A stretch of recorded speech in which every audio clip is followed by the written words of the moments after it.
Salam sejahtera untuk kita semua. Saya Wulandari dari Perkumpulan Inisiatif, sering dipanggil Teh Wulan, akan mencoba berbagi pengalaman soal tentang hak dasar warga negara. Nah, saya ingin sebenarnya teman-teman juga pastinya pernah belajar tentang apa itu hak dasar warga negara.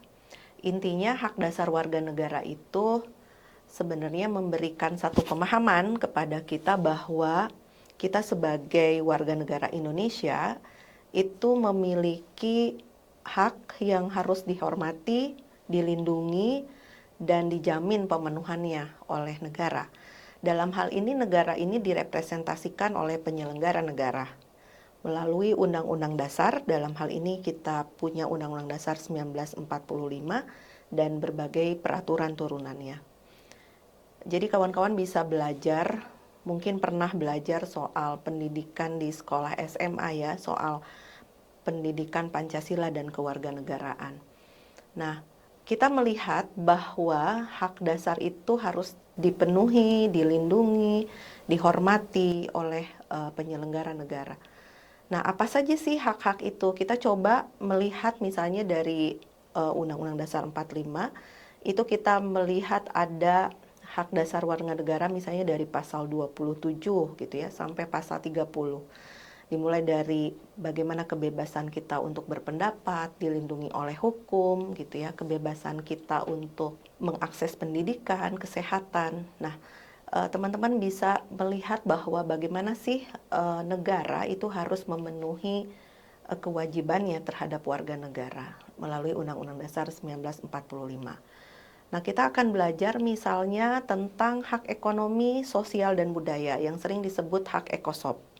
Nah, hak ekosob ini itu sudah ditetapkan menjadi Undang-Undang Nomor 11 tahun 2005 dan hak sipil dan politik di Undang-Undang Nomor 12 2005. Di hak ekosob itu ada sekitar kurang lebih 10 sampai 11 ya hak tentang ekonomi sosial politik, mungkin 10 ya. Kalau didetailkan memang lebih banyak, akan lebih banyak lagi. Kita akan belajar mengenal hak ekonomi sosial budaya. Ada namanya hak ekosob. Apa itu hak ekosob? Kita langsung saja ke contohnya ya. Hak ekosob itu hak setiap orang atas pekerjaan. Terus hak setiap orang untuk mendapatkan kesempatan mendapatkan penghidupan dan pekerjaan yang layak. Tentunya ini sangat relate ya dengan kehidupan teman-teman muda yang fresh graduate gitu ya, yang susah mencari pekerjaan. Nah, sebenarnya ada satu hak yang harus dipenuhi oleh negara. Bagaimana negara bisa membuka lapangan pekerjaan dan kesempatan untuk warga negaranya untuk mendapatkan penghidupan dan pekerjaan yang layak. Lalu mendapatkan menikmati pekerjaan yang adil. Lalu setiap orang berhak mendirikan serikat pekerja, menjadi anggota serikat pekerja. Itu contoh-contoh hak ekosob. Lalu bagaimana contoh hak sipil dan politik? Hak sipil politik itu kita diatur dalam Undang-Undang 12 tahun 2005. Contohnya itu adalah hak untuk hidup, kemudian hak untuk terbebas dari penyiksaan, perbudakan gitu, hak atas kemerdekaan. Itu contoh-contoh dari hak sipil dan politik. Sebenarnya secara regulasi Indonesia sudah memenuhi hak-hak warga negara, tetapi kita sama-sama berefleksi apakah semua hak itu bisa dipenuhi oleh pemerintah negara Indonesia saat ini gitu, dan kita bisa melakukan kritik terhadap hal itu. Lalu kita ingin mengenal bagaimana sih sebenarnya hak dan kewajiban negara dalam hal ini di Undang-Undang Dasar 1945. Jadi kita teman-teman tentunya akan ingat ya kalau kita sedang upacara bendera, kemudian kita sering membacakan Undang-Undang Dasar 1945. Di situ sebenarnya sudah sangat jelas bahwa kewajiban negara adalah melindungi segenap bangsa Indonesia dan seluruh tumpah darah Indonesia. Kemudian memajukan kesejahteraan umum, mencerdaskan kehidupan bangsa, ikut melaksanakan ketertiban dunia. Ini yang sangat filosofis gitu ya. Dalam hal ini tuh harus dioperasionalisasikan dalam bentuk pelayanan publik terhadap warga negara oleh penyelenggara negara. Makna dalam pembukaan Undang-Undang Dasar 45 sungguh sangat filosofis ya. Bagaimana sebenarnya negara harus melindungi, menghormati, menjamin semua hak warga negara, termasuk bagaimana tujuan anggaran negara itu adalah untuk tujuan bernegara. Jadi sekarang kita masuk misalnya apa hubungannya antara anggaran negara dengan bagaimana penyelenggara negara bisa menjalankan dan melindungi tentang hak warga negara. Ini tentu ada keterkaitannya, ada hubungannya. Kita tahu bahwa setiap warga negara itu harus membayar pajak karena dia sebagai pembayar pajak. Contohnya hal-hal yang sangat kecil, kita makan di restoran, kita harus bayar pajak. Kita punya kendaraan, kita harus bayar pajak kendaraan kita. Kita punya rumah, itu juga kita harus membayar pajak PBB rumah kita. Jadi apapun aset yang kita miliki itu pasti kena pajak. Lalu kemudian kita beli barang di satu pertokoan, supermarket, jika teman-teman teliti itu pasti akan melihat notanya. Dan di situ ada notanya PPN, pajak pertambahan nilai. Itu dibayar oleh konsumen akhir. Konsumen akhir siapa? Ya kita yang beli barang tersebut. Tapi dibayarkan PPN-nya itu oleh badan usaha yang sudah kena pajak, PKP. Nah, teman-teman, kita bisa belajar dari situ bahwa apa hubungannya anggaran negara itu dengan tadi hak warga negara. Bagaimana hak itu harus dipenuhi, dilindungi, dan dijamin. Pajak yang kita bayarkan dari mulai kita makan, kemudian kita belanja barang, dari aset yang kita miliki, itu harus dipergunakan sebenarnya untuk pencapaian tujuan bernegara sesuai tadi pembukaan Undang-Undang Dasar 45. Melindungi segenap bangsa Indonesia, memajukan kesejahteraan umum. Jadi negara harus mengalokasikan anggaran negaranya, merencanakan, karena anggaran itu adalah perencanaan keuangan.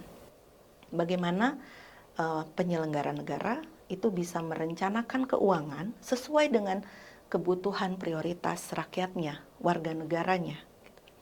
Nah, terkadang kita selalu berpikiran bahwa benarkah kita berkontribusi terhadap negara ini gitu dari sisi anggaran. Teman-teman harus ingat kita adalah pembayar pajak dan pajak itu harus kemudian dialokasikan untuk kepentingan warga negaranya. Dari mulai misalnya kalau kita menggali lebih dalam soal anggaran negara, kita bisa lihat dari mana saja sumber-sumber pendapatan negara. Ada sumber pendapatan negara yang berasal dari pajak, dari retribusi, dari hasil pengelolaan keuangan, dari lain-lain pendapatan yang sah gitu ya. Kalau misalnya kita lihat lagi secara operasional. Nah, tetapi intinya pajak itu merupakan pendapatan negara yang paling tertinggi. Artinya warga negara lah yang membayar pajak dan kemudian yang memiliki kontribusi terbesar di dalam negara ini. Termasuk belanja pegawai untuk para birokrat kita, para eksekutif, legislatif, itu semua gajinya itu dibayar dari pajak kita. Nah, itulah mengapa anggaran negara kita sebagai warga negara itu harus dari mulai merencanakan, melaksanakan, dan memiliki hak untuk mengevaluasi dan memiliki hak untuk mengawasi. Digunakan untuk apa sih anggaran negara itu? Nah, dari fungsi anggaran yang tadi dijelaskan bahwa anggaran memiliki fungsi perencanaan, fungsi alokasi, fungsi distribusi, lalu fungsi pengawasan, fungsi stabilisasi, maka kita sebagai warga negara itu memiliki hak untuk berpartisipasi dalam proses pembuatan keputusan anggaran. Bagaimana sih proses pembuatan keputusan anggaran? Tentunya mulai dari perencanaan. Ada forum perencanaan yang harus kita ikuti, kita sampaikan aspirasi kita sebagai warga negara di dalam forum-forum perencanaan. Misalnya lewat forum Musrenbang, Musyawarah Perencanaan Pembangunan, dari semua level, dari mulai desa, kecamatan, kabupaten, kota, gitu ya, provinsi, nasional. Kemudian dalam pembuatan keputusan anggaran, dari mulai pembahasan kebijakan umum anggaran, KUA PPAS, kemudian RAPBD, sampai kepada pembuatan keputusan APBD. Karena APBD itu adalah satu produk hukum, di mana APBD ditetapkan melalui satu peraturan daerah. Nah, bagaimana rakyat itu bisa mempengaruhi, karena kedaulatan anggaran itu ada di dalam kedaulatan rakyat. Rakyat tadi filosofisnya, rakyat sebagai pembayar pajak. Sehingga kedaulatan untuk dari mulai merencanakan sampai menentukan keputusan anggaran, itu rakyat memiliki hak untuk mempengaruhi dan menetapkan keputusan untuk hajat hidup orang banyak. Karena anggaran ini menyangkut hajat hidup orang banyak, bukan hanya segelintir orang. Bagaimana kemudian rakyat tahu uang kita, uang rakyat Indonesia digunakan untuk apa, dibelanjakan untuk apa, apakah benar dibelanjakan sesuai dengan prioritas-prioritas persoalan yang rakyat hadapi saat ini. Nah, ini fungsinya. Nah, bagaimana stigma-stigma bahwa rakyat, warga negara gitu, kemudian sulitlah untuk dilibatkan karena nggak punya kapasitas, nggak punya pengetahuan atau minim skillnya, itu harus dihilangkan stigma itu. Bahwa kita memiliki pemahaman, memiliki pengetahuan atas persoalan-persoalan yang dihadapi oleh kita sehari-hari. Nah, persoalan-persoalan publik, layanan-layanan publik, tentunya kita yang mengalami, kita yang kemudian merasakan apa sih kekurangan dari layanan publik selama ini. Nah, ini harus disuarakan. Dan anggaran adalah menjadi satu instrumen untuk mewujudkan kesejahteraan rakyat.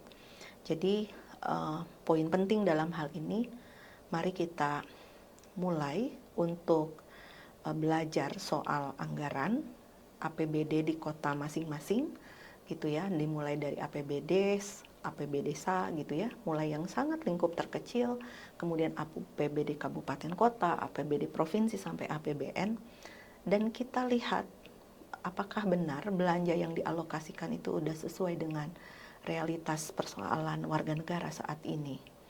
Jadi jangan pernah jangan pernah kita lelah gitu ya, atau lemah gitu ya dalam hal ini, tetapi kita harus berani menyuarakan itu, kemudian mulai terlibat dalam proses-proses perumusan keputusan perencanaan dan penganggaran. Kemudian kita bersuara apa yang menjadi kebutuhan kita yang prioritas gitu ya.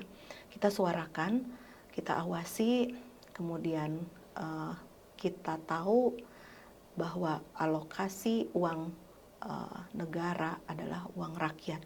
Jadi ini adalah uang kita semua. Berarti kita punya hak untuk menentukan kemana uang kita untuk digunakan. Terima kasih.